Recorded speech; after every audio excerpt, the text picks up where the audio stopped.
Welcome to part 2 of the Discipler Group training on engaging conflict. The first time we met, we talked about tools that you might use for assessing conflict within the life of your congregation. Today, we want to share with you some important pieces of what healthy congregations look like in dealing with conflict and how you can be a mediative presence as a church leader in the midst of conflict in your congregation. How well you move through conflict really depends on yourself. It depends on the person that is managing.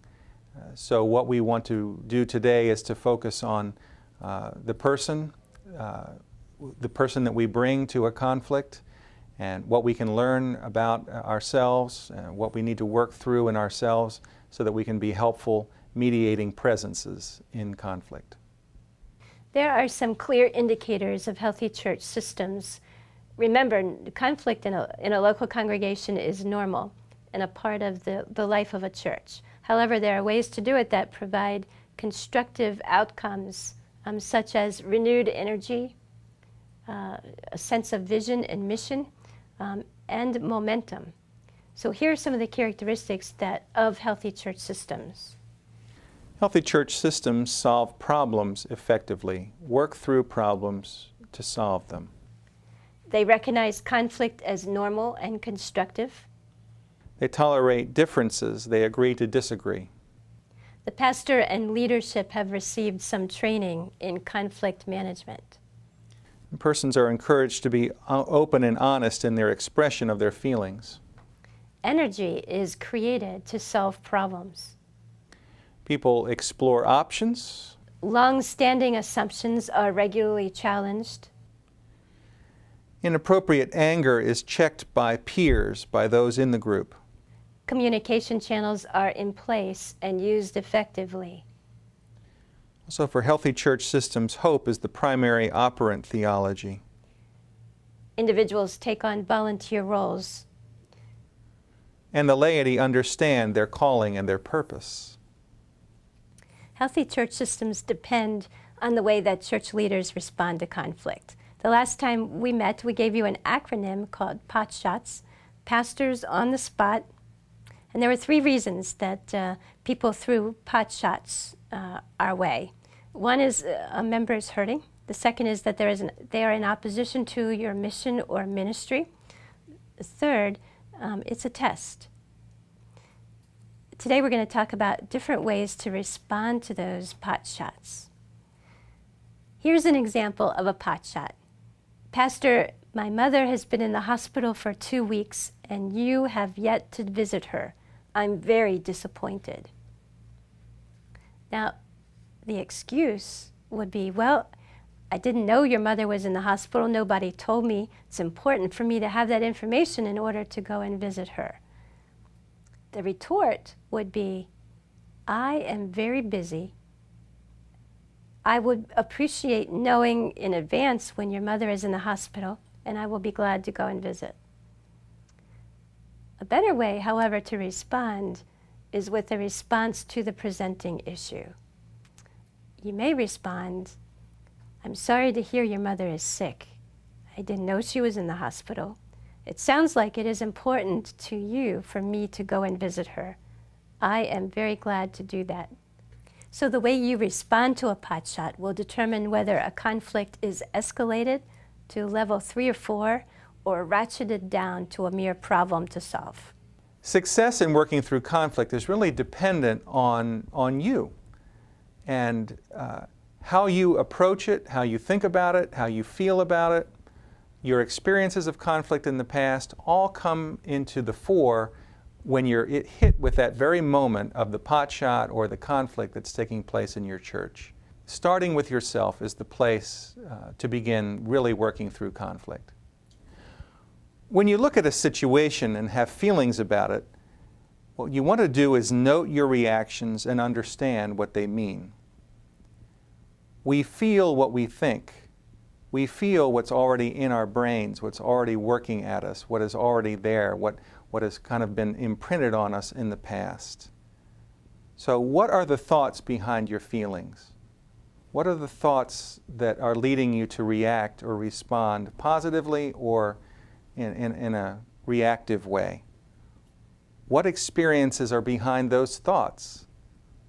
Maybe you had an experience with a parent or with a sibling, with a friend that is playing on and making you react or respond in the way that you are.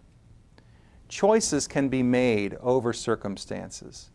You can choose to respond in a different way, in a more positive way, in a way that will lead towards reconciliation and restoration. Some of the thoughts behind our feelings can be traced back to what we call gut theologies, something that sits within us and drives us to react and respond certain ways that we may not even be able to put words on. But if we were to put words on it, they may sound something like this. Anger is the root of all evil. Be ye perfect as God is perfect.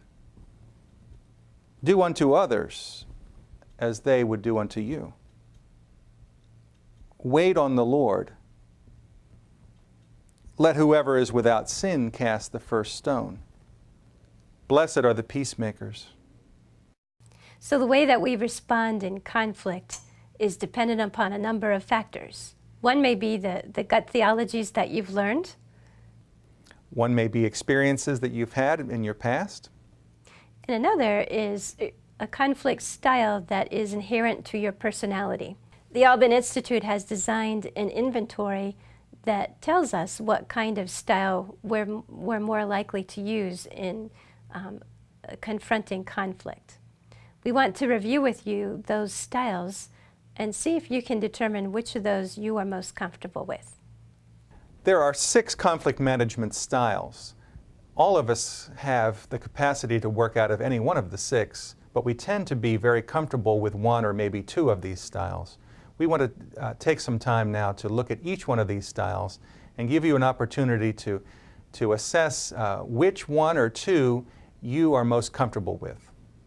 Generally, in a conflict situation, there is one who will be the compeller. This is the person who has the most authority or expertise. When a compeller is active, decisions are made quickly, and buy-in from the group is not essential to the compeller. The compeller is one who always believes that he or she is right. And if there is a problem, the compeller can pretty well indicate who started it or who is to blame. Absolutely, the compeller is not the one who takes responsibility for its cause. But if this style is used consistently, the morale of the group can go down. There may be grumblers who act out their anger toward the compeller in a passive-aggressive way. There are positive attributes to the compeller.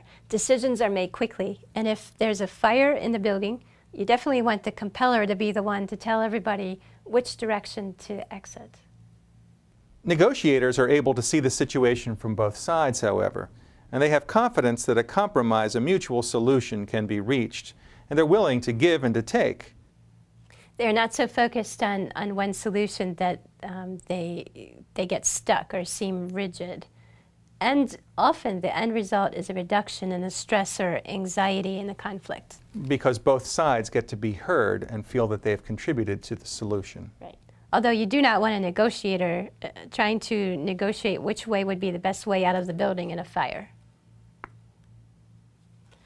The third style is a persuader. A critical piece to a persuading style is that it requires a personal relationship with the people with whom you're in conflict. The focus of a persuader is on the fact that the persuader is right, and you have the ability to convince others to see it your way. A persuader has a great deal of self-confidence around the issues that are being discussed. This style works best on lower-level conflicts. And it also won't work when disagreements are around theological or biblical issues. Collaborative strategies are often considered the best way to go. However, they do require a lot of time. The end result is that everybody feels like they've won. So it is a win-win strategy to use. Collaborators will help reduce the level of conflict in a situation. They help all sides of an issue to be heard. And there's a great sense of teamwork, of together we're going to figure this out. And so it's a joint sense of ownership when resolution is reached. When collaborative strategies are used, the end result usually sticks. People are energized and motivated to go forward and implement the solutions to the conflict. Supporters' primary concern is people, is the person, and the relationship between persons. They have a rational approach. It's very effective in low levels of conflict. It also is very helpful when people are under stress to have someone there who will listen, who cares, who will help them express or describe their feelings, encouraging them to talk. One problem with supporters is that they may come across as seeming indifferent or arrogant because what they are doing is they're helping people to own their conflict, and they're saying that this conflict really belongs to the people involved. The final conflict style is avoiding or fleeing. Again, just like a supporter, they are interested most in sustaining relationships. However, unlike a supporter, they are willing to accept blame or responsibility for the sake of keeping a relationship intact. In fact, even if they are not responsible, they will claim responsibility for it just so that the relationship is kept intact and there's no conflict. An avoider does not like conflict and wants everyone just to get along. In order to do that, sometimes an avoider can be humorous as a way to promote peace. And they will work hard to make sure that everyone is okay. They'll also try to avoid conflict whenever possible, appreciating the ability of people to forgive and to move on, and to feel significant physical consequences of conflict such as butterflies, headaches, and stiff necks or anxieties. People who avoid or flee are more likely to experience and to note those. So we've given you 6 conflict management styles, and every one of us has a style that we're most comfortable using in dealing with conflict. You may have a couple of styles that you're comfortable with. A compeller is going to get things done. But there may not be many people there after you've done it. Let's see, a negotiator is going to help everybody come to some kind of resolution, but not everybody's going to be all that happy. It's a sort of win, sort of win, sort of lose, sort of lose. And a persuader is going to make things happen, but people may feel a little bit manipulated. And I think you can only persuade your good friends or people that you have a relationship with. An avoider is very concerned about relationships between people and will take full responsibility for all of the conflict if peace is the end result. And may also end up with stomach ache, headache, backache, those kinds of things. A collaborator will take plenty of time making sure everybody has ownership and ultimately share in the victory of coming to a resolution, no matter how long it takes. Are these the folks that walk off into the sunset together? That's a good image. And a supporter will offer all kinds of encouragement to those who are in the conflict, but not necessarily get involved in the conflict him or herself. Supporters, though, may come across as being somewhat indifferent to the situation. So there are 6 conflict management styles, and each of us has 1 or 2 that we're most comfortable using in the midst of conflict. During this session, see if you can discern for yourself which style you are most comfortable with. And then, in turn, identify some of the styles of the other group members. You may want to look at the style of your group leader or of your guide and be able to come to some identification of how he or she responds in cases of pot shots or other conflicts. Ultimately, no matter where you start, no matter what your background, your experience, your feelings about conflict, what it does to you, what tools or strategies you use, it finally comes down to our Christian response, which has to do with our relationship with other people, and that is founded on Jesus' own teaching about forgiveness, about reconciliation, that we are reconcilers, that God has broken down the dividing wall of hostility, and and that together we are called to work towards a healing and a healed society, a community of people who live a lifestyle of forgiveness. As Daniel Day Williams said, love does not resolve every conflict. It accepts conflict as the arena in which the work of love is to be done.